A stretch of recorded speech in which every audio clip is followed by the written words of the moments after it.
There are several topics that were observed during Lab 2. The first objective we observed through the experiment was the limitation of measuring DC voltage using a multimeter. In the next part of the lab, we familiarized ourselves with the oscilloscope and came to understand what it could and could not measure. Finally, for the feature presentation, we put our practice with the oscilloscope to use to observe and record the different frequencies of musical notes. The overall purpose of the lab was to be able to successfully use and discover as much about the oscilloscope as possible, using music as our aid. The music we used was the first 12 frequencies of Coldplay's Clocks, played on a virtual piano, and we were to figure out a method to determine each frequency. Before we began the lab, it was necessary to become familiar with several concepts about music and how it connects with circuits. When musical notes are played through any medium, electrical signals are being produced. When these electrical signals are connected to the oscilloscope, the device converts these signals into frequencies and displays the frequencies in the form of a sine wave on the screen. In this lab, through our experimentation with the oscilloscope, our goal was to find out how to measure these frequencies and to determine the corresponding pitch for the first 12 notes of clocks. Okay, so for our methods, we have right here a virtual piano on which I can play the first 12 notes of clocks. The next tool we use is the oscilloscope right here. It's connected through this cord. And we have a speaker in which we could hear and know when to stop to play the note and when to stop the oscilloscope. So we will do a run-through on basically how we recorded the first note in the experiment. And so as I press the note, Thomas is going to press stop to capture the reading of the oscilloscope at the exact moment. So here we go. The first note is an E flat.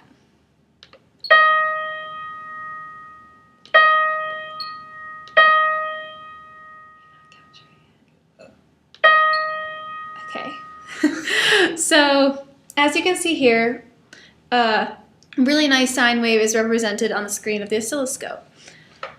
We can measure the sine wave using the interval function with the cursors to move the lines to go from where it crosses the x-axis once to where it crosses it again, alternating between cursors, wherever the other one is.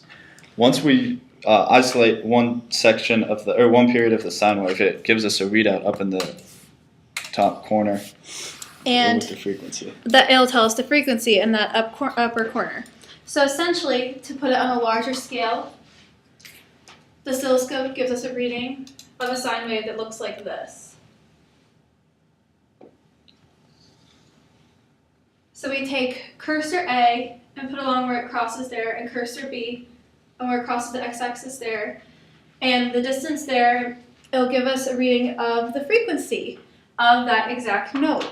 So after we have the frequency, we go to a frequency converter to notes, and we see here that the frequency is supposed to be 622.5 hertz, and on the oscilloscope, it read to us as 625 hertz, which is very close. So for the rest of the notes, we compared these frequencies from the website and our experimental ones, and we found that they were almost an exact match between the experimental and the theoretical. And on this chart, it produced where we charted the theoretical versus itself, and then the experimental versus the theoretical. The theoretical versus theoretical would give us equal values, so a slope of 1. And as you can see, the little black dots inside the larger dots are the experimental versus theoretical, and they're essentially an exact match. So, in conclusion, our results do make sense, and the data we collected matched almost perfectly with what we expected the values to be. This tells us that the oscilloscope can be very accurate when measuring frequencies. One thing that made the oscilloscope readings so accurate was the isolation of each note. In the decomposing Beethoven section of the lab, we experienced some difficulties with isolating and measuring each individual note that we wanted. In this part of the experiment, we were able to play one note at a time with no background interference and measure it before moving on to the next one.